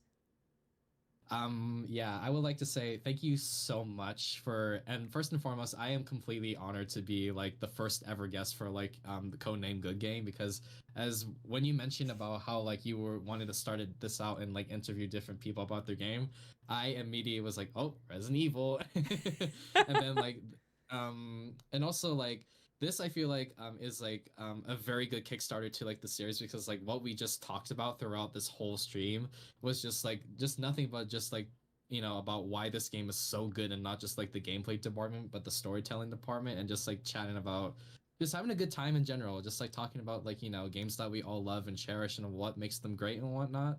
And I hope this like gives like the other people that are down like in the docket to like give them the confidence like basically gush about what their favorite games are. So Yeah. I would like to thank not only just you, Aaron, for giving me the chance to like voice my reasonings as to why I love Resident Evil 4 and Resident Evil in general, but also the people that are in chat for like just like sticking around and like listening about like why we love this particular game. And I hope when you are interviewed by Aaron, the lovely Aaron, I hope like this first part to like the series will give you like the confidence and basically like a good like basically a good like concept as to like what to do and whatnot. And but as my advice for like for when you're about to be interviewed, just go with the flow, really. Just like, be embrace your inner nerd, just like let it all out and all that stuff. And just like, just like don't be afraid to like what you like and don't be afraid to don't like what you don't like. It's like we're all different human beings and we all have different opinions, but either way, just like be yourself in the end. So that's what counts. Yeah, exactly. Exactly as Yeah. Noah put it. And again, like these interviews are going to be however you want to structure them. And again, like there's more that goes on behind the scenes, but I will not bore you with the details. But with that, we are going to say GG go next because it is getting close to Gray's bedtime, even though I work remote tomorrow. Oh yeah. But with that, thank you all for tuning in to our very first episode, and we will see you all on the other side. Thanks for joining us for Codename Good Game. This is Aaron Gray, signing off.